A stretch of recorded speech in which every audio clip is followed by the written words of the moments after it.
success requires effort.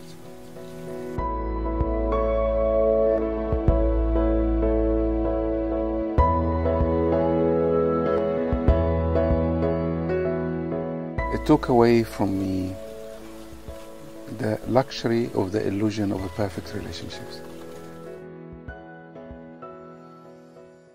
Yes, I categorize myself as a successful person, yes. It took away from me the luxury of the illusion of a perfect relationships.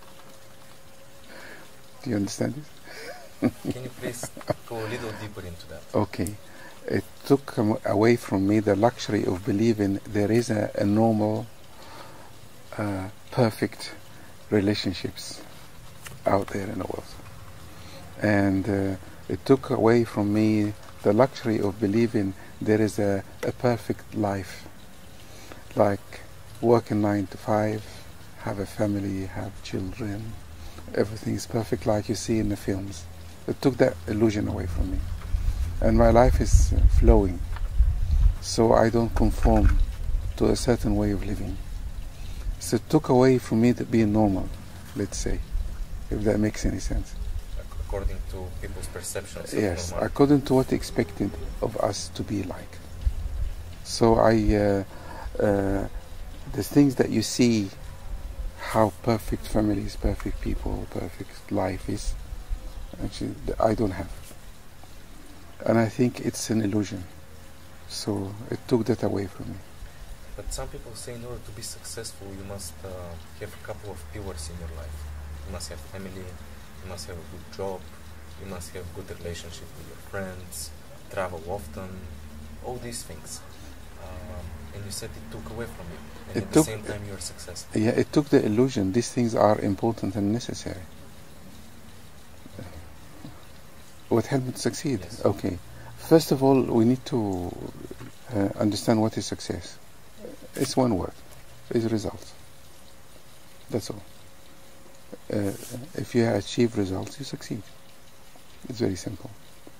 And you asked me, how did I succeed? Yes. Okay. I like to put things in little stories so to make things easier to explain. I was doing a seminar in Romania once. And there was a woman in the seminar, came to a talk. Sorry, before the seminar, she came to a talk. And she said to me, tell me, how did you succeed? How did you become rich? How did you do this? And I made a joke. I said, if you do the seminar, I will tell you.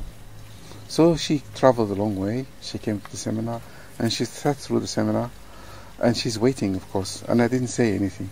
The last day, she put her hand up. She's a very clever woman. She said, you promised to tell me, how did you succeed? And do you know, I don't know how. But she helped me to know how. And there was about 200 people in the room. And I paused for a moment and I suddenly realized how I succeeded. Because of her. And I said to everybody, nobody gave me anything. And I looked at the room. And the room was quiet for about 5 minutes. Everybody was in shock, including me. Then I realized, this is for me, of course, not for everybody, that the secret to my success, nobody gave me anything. So I learned how to give it to myself. It doesn't mean I don't receive support at all. It doesn't mean that. But there's a mindset I have that I can actually create anything. I don't have to rely on anyone. Again, I want to make it clear, because I support people to learn how to receive support. This is different. I think success requires effort, and while everybody's sleeping at night, I'm awake. If you know what that is. Yes. And I'm sure you may relate to some of this in your life. And when you look at someone rich and successful and say, oh my God, they have all this, maybe they should give me some, or why I'm not like that, we don't know what happened to these people. Maybe they had sleepless nights, maybe they worked all night, maybe they worked 24 hours a day. When you watch an actor on television or film, that really impresses you. and speak naturally and grabs you, you don't realize what this actor had to go through to get there. And the metaphor to use is every shot on a film, a minute can take a day, but we see the final product. So basically, success requires effort. It's true, you can achieve it. It's true, it's easy to achieve it, but also you do something to get it. So the bottom line for me is, nobody came and say, here it is, you can take this. Take it without any effort. But that relates kind of to stoicism, that obstacle actually is the way. And when you see obstacles, it means that you're on the right path. Obstacle could be the way to success, not on the way to success. They are not blocking you, they are the way. They are not blocking you. In fact, I don't wish obstacles to come to my life, but if they come, they are part of the journey. We read about these things a lot, but when they face us, it's different. Because we have a lot of knowledge at the moment about everything. But really, the real test is what you do when it actually happens to us. Speaking about obstacles and stoicism, Yes. Do you remember the darkest moment of your professional career? Yes, very well. Can you share it with us? Of course, of course. And what did you take away from it? I started doing the seminars in England. Yes, first time. And my English wasn't so good. And then I had to stand in front of a lot of people, English people, middle class, speak very well, and I nervous, and I stutter on my words, and one of the darkest moments, somebody put their hand up and he said to me, "Why don't you go and learn English before you do this job?" In front of 200 people, sitting in the room. You cannot imagine how painful that was, really. And somebody stood up and said, "I don't know what you're talking about." They told me this. And then I went home and I thought, really, do I really need to do this or what? And this was the darkest moment ever. There is a reason behind all this, because when I was young, maybe I was 6 or 7, our country had been bombed by the British and Israelis, and the first time ever in my life I see Englishman was the pilot of aeroplane. The airplane was shot down and he landed in front of our house. First time in my life, like a white man, blonde hair, landed in a parachute, and when he landed, everybody ran to catch him, and I happened to be turning a corner and everybody walking towards me, and I saw this man, and I thought, really, English people come from the sky. I really thought so. And I thought, these people are amazing. They really live in another planet and they are so intelligent. And then I go to England and I stand in front of these people trying to teach them something. Of course, even my little English failed to hold together because of my nervousness. And when this moment happened, and I went home, and I found out that I keep going back to these courses when I'm getting this feedback from people. And I asked myself, why I keep going there? So I rang a friend of mine, very close friend, and I was devastated. And I said to her, help me. Can you answer this question for me? Because I cannot answer it. Why do I keep going back there? And she said one line that changed my life completely. She said, the reason you go back because you know you can. That's it. I know where something in me know I can. And this sentence I carry with me everywhere. I have a dyslexia. You know what dyslexia is? Yes. I cannot write. And I could not speak very well. I went through the interview by accident, obviously. This is one of the things that always happen.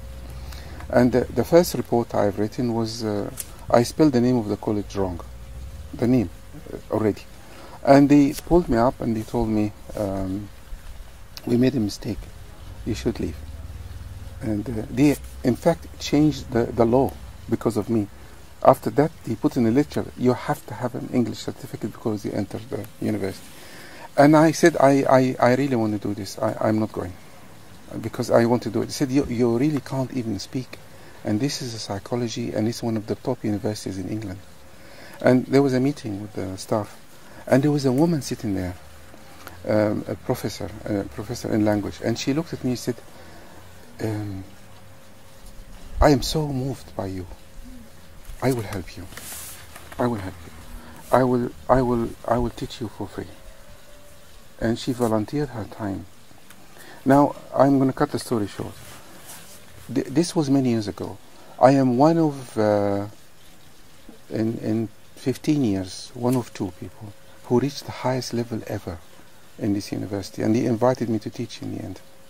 Nobody reached that level. I reached the top doctoral degree in this university when they asked me to leave. Unbelievable, really. And they insisted it is impossible for me to actually pass the first year alone. And this is what happened. And this is the obstacle that we face. I sat in lectures at the university. I didn't even understand what's going on. And I couldn't even ask questions. So what I have done, I got a recorder, I put it in the front. I recorded every lecture for 5 years. 5 years. Every night, I sat and transcribed every single lecture, and with a dictionary next to me. Yes, and I have learnt English and a degree at the same time. And the dropout rate is so high. We started with 120, we end up 20, and I sat next to people who have degrees before, English, middle class, and they told me, this is too difficult, I can't do it. And I was the only person who could not understand what's happening in the room as well. To be honest, until this moment, I don't know what was driving me. But when I have reached my high success, I look back and I think there was like a force that guided me all the way, which I don't know what it is, like an invisible force that knew this is actually going to work out. But I cannot touch it or explain it or talk about it even. There was a comedian in London, very funny comedian, and everybody asked him, what is the secret? How do you stand in front of people and they laugh for no reason whatsoever? What do you actually do? And he kept saying, I honestly don't know. I really don't know. And he was determined to find out. He found out. When he found out, he was not funny anymore. You know what I'm trying to tell you? Okay. And I'll give you another metaphor. Gandhi once, if you see the film Gandhi, you'll see there's a little scene. There was a big meeting, and they had a huge conflict. And they asking him, the people around him, Gandhi, we need an answer from you because we don't know what to do next. And he said to them, I'm just going to walk in the field and with his goat. Maybe let me walk for a bit. Gandhi was a bit like this. And there was 2 women following him, one American, one English. And if you see the film, you'll see that scene. They were having a conversation. And one woman said to the other, Gandhi has an incredible message to the world, but the world doesn't get it. And the other one told her, Gandhi doesn't get it either. And this is something I had never told anybody. There's a part of me doesn't understand what I'm doing, really. But the result, huge. I had a very, very difficult life. Very, very difficult. All the horrendous stories you hear in the seminars actually happened to me. Everything. I will not say details, really. At most. And I unconsciously started this work really to heal myself and others at the same time. But I didn't know that either. But I have discovered that on my way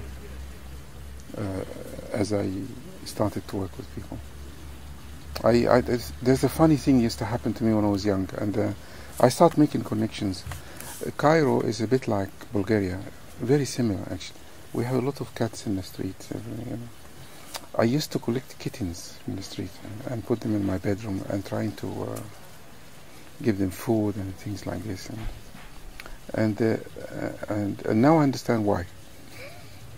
Because these kittens have no parents and suffering stuff. They were like about me, I guess. And I had such difficult situations, and I learned how it feels to be in pain.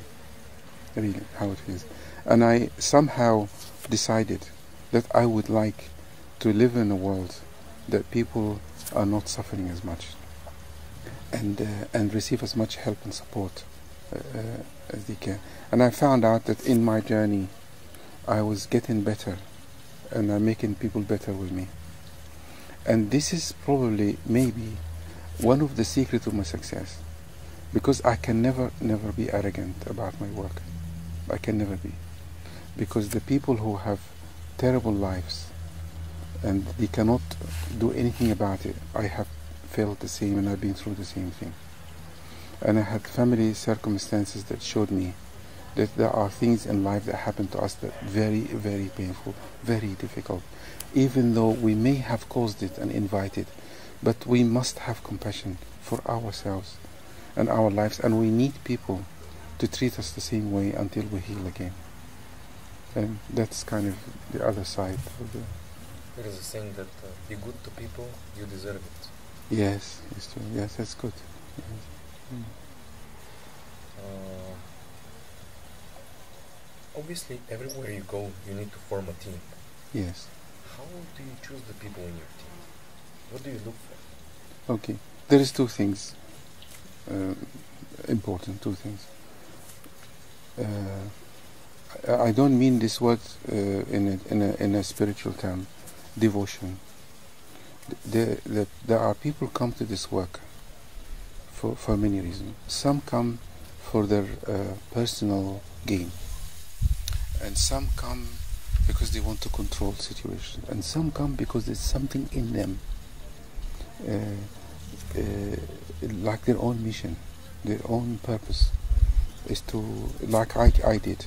And these people, when they come and do this work, they come with an open heart and such a loving devotion in them, and this is the people who actually stay, and they feel this place is their home, and these people I look for, and they find me. I don't find them; they find me by themselves. In fact, just to divert a little bit, I strongly believe the people who come to the course, they find me. I don't find them. They actually find them. And I'll share with you something happened to me many years ago about this. So I look for the people who have this, I call it an extra factor, the X factor.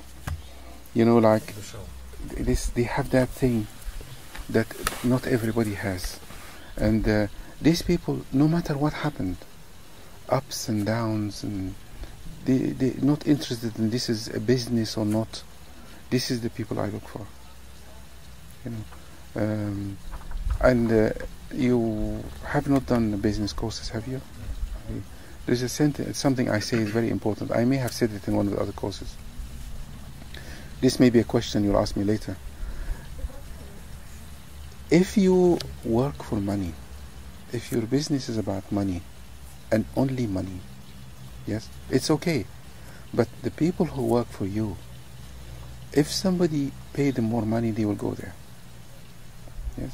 But if your business, if your work is about evolution and serving life, the people who work for you, of course they need money to live, but also they get that sense that their life has a meaning, and they will contribute to the work and make it better, and they will stay because they are evolving with the work itself.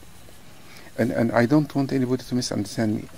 Money is very important, of course, because if your business make money, you will actually support life, like the things you're doing. You're supporting your people, you give them more, you help their families, it's supporting life. But this alone is not enough, because people need to inspire, they need that their life must have a meaning. Even what we're doing right now, this very moment when you're making this interview with me, and if it reaches somebody and they hear something that make a difference to their life, that means you are contributing to people's lives at this very moment as well. So I look for these qualities in people, and the people who don't have these qualities, no matter how good they are, they drop away by themselves. They do not stay. Okay. How do you see us as a foreigner? Okay. I give you different possibilities because I don't read the ultimate answer. Okay, but observations. First of all, there's an English expression says the grass is greener on the other side. You know what that means? Yes. Everybody think other countries better. We know we are the best country, but we think somebody is doing better than us. And Bulgarians have this, like every country have this.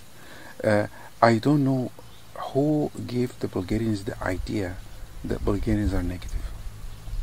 I don't know where it comes from, because I am not sure about that. Actually, Bulgarians are much happier than many other countries. Many other countries. There are countries in Europe, I don't want to stereotype any country, that the suicide rate is very high, depression is very high, anger is very high comparing to Bulgarians. It's unbelievable, really. I tell you what the issue here is. I can give you the advantage and disadvantages of what my observations. I'll start with disadvantage first. There seem to be, in some countries in Eastern Europeans, after the maybe communism, after these regimes that have been like the big brother controlling everything, there is maybe a mindset emerged that somebody up there must do everything for me. So there is an expectations that somebody up there or out there must come and give us something. So not everybody, but many people in some Eastern European countries, and they expect that they don't have to fight for everything because there is somebody need to provide this for us. Not successful people, entrepreneurs, they think in different ways, but I think this is maybe behind why there's a belief that Bulgarians are lazy and not working. But let's go to the positive side about Bulgaria. I actually saw Bulgarians' intelligence is very high and very clever, and you have an extremely unique position. It does not exist in many countries in the world. Very unique. Now, you know, the world can be dissected into two extremes. There is a group culture and there is an individual culture. The extreme individual culture you see in the extreme West, when everybody think of themselves. I have to achieve this, I have to get this, I have to get... The group culture, everybody think of the group. So people live in groups. This is the East. Both extremes have their own advantages and disadvantages. The group culture is really, you cannot emerge and you cannot be very enterprising, and you are at the mercy of what people think about you. Yes? And you have some of this here. And in the individual culture, people don't care. I will do this. What people think of me, it doesn't matter. I can be gay, I can be this, I can divorce, I can succeed, I don't care. It's the two, and everybody think, what is it for me? In a group culture, I think of my people. See? Now Bulgaria is in the middle, in fact. Being in the middle, it gives you great advantage because you can get the best of both. But you can also get the worst of both as well. So you have a very unique position here. I hope Bulgarians understand this. You have the great quality of separating religion from politics. Yet you still have the connection people have with the groups and people and families. So this will disappear, by the way, in time, because there is a feeling we need to be like the West. And Bulgarians are losing this wonderful balance, and they moving so fast to the West and be like the West, you see. But we're losing it very quickly. And if this can be maintained, it's very powerful. That if people understand, now I tell you where things go wrong. There's a complete contradiction in what I'm going to tell you. Group culture cannot work together. Individual cultures can work together. So in Germany, in a factory, yes, people follow what's supposed to be done. So they work in the group. Here, everybody think in a different way. You see? So they cannot work together. So the message for Bulgarians, if they can work together, they will be one of the most powerful countries in the world. Many years ago, humans had to live in groups for safety, understandable. So we lived in the wild. If we don't stay in groups, we are weak, and other animals can eat us easily. So we're together, powerful. So what started to happen is the group started to fall apart because we start learning how to defend ourselves without the group, weapons. So the group started to fall apart. So we formed families. It's a smaller group, yes. And as we evolved, families start to fall apart, and then we start looking for relationships, for support. Relations start to fall apart, and what's next? Therapy is next, because we need support. We cannot be alone. You see, we are designed for connection. We are not designed for separation. We are the very first moment we come to the world, we connect to somebody else. We have to connect. And try it. Anybody watches can try it. When you talk to somebody, you look away. You cannot continue look. You cannot. If somebody look away from you, you will not talk the same way, because you lose the connection straight away. So we need a connection. When you connect to a person, you feel much more alive. When therapy started, also therapy is failing, because you are paying money to a person for the connection. This is something you don't pay for. So these courses started to take us back to the beginning, to when we were together. And the power of these courses is actually the people together in the same room. This thing happen multi-levels, but obviously it needs a person to control the situation. So in this world we live now, we worship youth and beauty. We lost the older people who guide us with their wisdom. You see, so the media have presented very beautiful young people, yes, and luxury cars, and we start worshipping this, and we've lost the wisdom. We need more Gandhis in the world. See? So the person who run a course represent the father we're looking for, the mother we're looking for, that will make us feel safe, and the people come together, and they feel safe, they feel accepted. You know, I don't have to go out there showing people I have a big car so they can love me. I have a lot of money, they can love me. I want to go out there and show people how afraid I am, and they love me, so I can feel safe. But we cannot do that. We can only do this in a seminar. See? And because the real safety can happen to us when I am weak and loved. Not when I have impressed people they can love me. That means I will be hungry all my life. I will be achieving more and more and more to show people how good I am, so they can love me. It doesn't mean there's nothing wrong with that, but that means I will be tired one day. You see, it's okay to have it. Because I say you can't have enough what you don't really need. It will never be enough. But we are seeking the same experience we're looking for the moment we arrive to this life. We're seeking people around us to be there for us at the worst moment and at the best moment.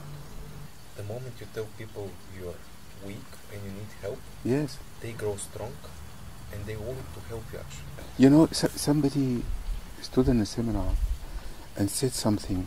He said, I did a seminar 5 years ago, and you told me, I told him, something changed my life. And I said, what did I tell you? Because I don't remember. He said, you told me, I can be angry and be loved. I can't even remember saying that. And then I realized what I was doing, actually. Because, look at a child, very small child, angry, upset, happy, and there is somebody there for them to celebrate their happiness and to heal their anger and make them feel safe. And this person grew up feeling safe in the world. They don't have to prove to the world they are something. Yet everything will come to them. You see? And this is really the bottom line of my work, actually. Is to bring safety again to us. Something I never had, actually, that I wanted to give and to receive as well at the same time. The first year of our life is absolutely, totally critical. Every moment of our life after that. If we didn't have these experiences, we really suffer a lot, and we try to do every possible thing to get it, including the wrong things. And some people succeed, of course, financially, everything, but there's something missing sometimes. And going back to all your questions all connect. Going back to Bulgaria, I hope the Bulgarians don't lose this loving connection the families have together. I hope they don't lose that. Because I believe it's really important for people to be able to establish trust into others. That's how we do. That's in everything, in life, in business, in every relationship. Obviously, I cannot answer this question clearly, but I can tell you what I may be doing that people trust me. I don't teach anything. I have no teaching. You mean you don't try to pass wisdom? Or? I don't teach anybody anything. If I am a professor teaching something, see, knowledge is limited because you can always add to it. It's limited. So I am not in a position of a teacher.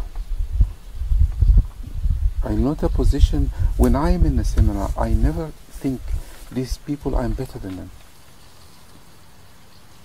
I don't see it that way. The way I see it, we are together, yes, trying to find out who we are and trying to live a better life. And I had a quote once that touched me the most. It says, we must seek the company for the people who are looking for the truth and avoid the people who found it. I have not found the truth, and I maybe never find it, but I'm looking for it, and I'd like these people to come with me. So I never position myself as I know it all and you don't, because the things happen in my life taught me humility. What is it that a young person can do, because he doesn't have the knowledge, he doesn't have all the experience? What can a young person do to surround himself with the right people to get the job done? Okay. The right people will find him, will find her. If this person connected to himself or herself and doesn't want to do his or her business to impress the world, the people will find him, really. People find Gandhi, they find Mandela, they find these people who are most successful. If I ask you this very moment, if everybody watching this, think of the most successful leader in the world, you will always think of the person who made a contribution to humanity first. After, you will think about the people with the money, like Donald Trump and people like that. First of all, you will think of these people immediately. Look, why is that? Because really, if my intention is to serve life, the people who serve in life will find me. But if my intention is to be rich, impressed, and do this and other, I will attract this also. So I would say just trust your intuition and yourself, and trust that you're doing something good for the world. Our ego is very interesting, very interesting. In fact, if I didn't have any ego, I probably wouldn't get there. It's part of the package. It will give you the push to start, but it will not stay. If it stays with you, it will destroy you. but it will start you. If I didn't have any ego, I wouldn't have started this. But now I realize I don't need it anymore. But I need it for a time to give me the courage to push a little bit. So you know the famous saying, the ego is the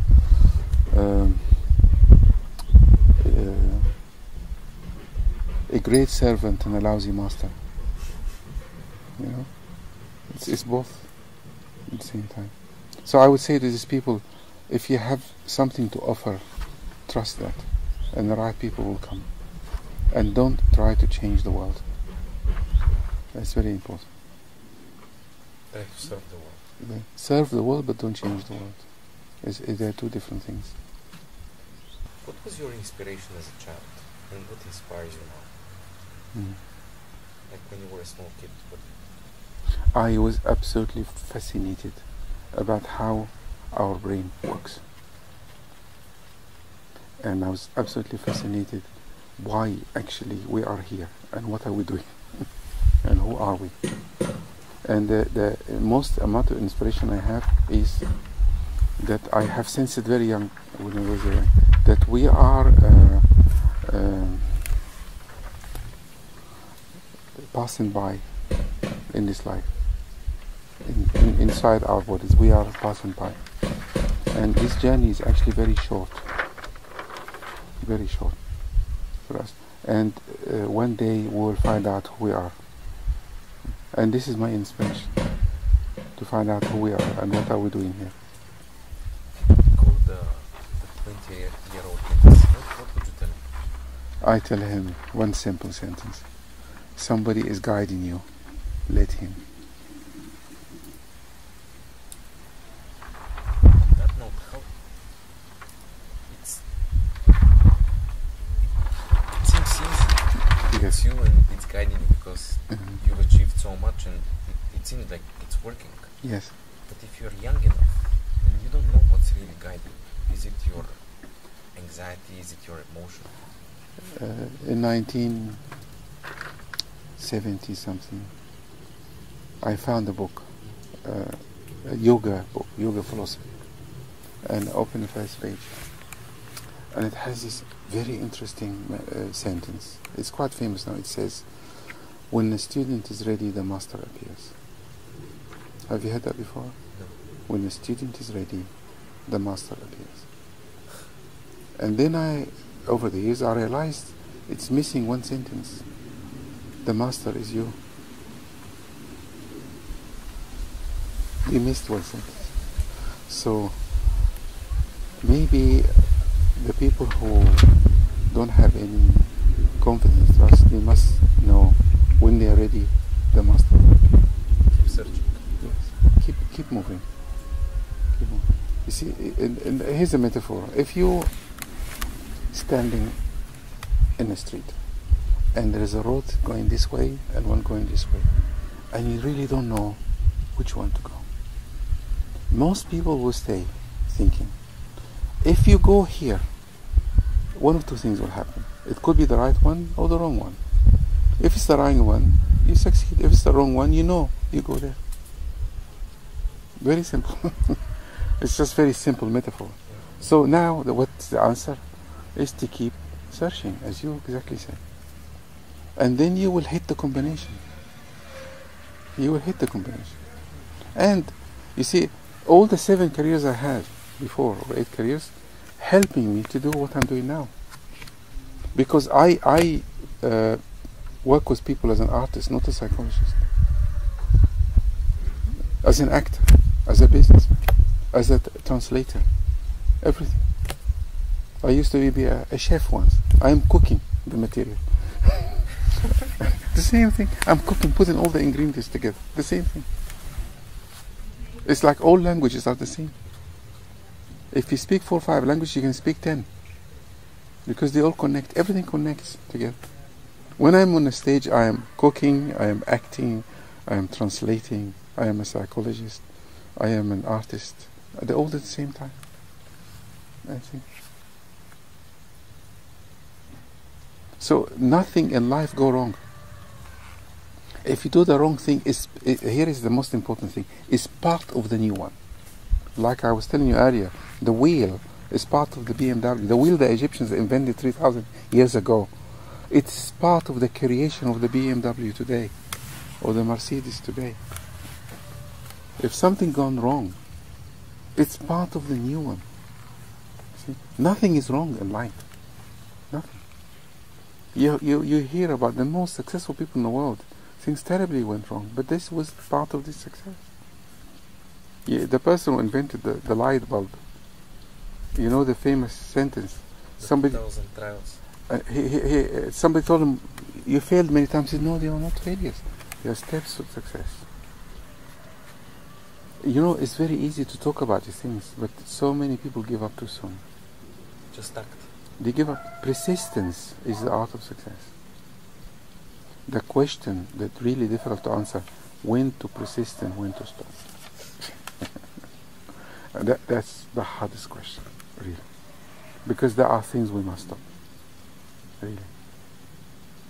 And I think this is where, when we connect to ourselves, with this career I'm doing now, I have never stopped.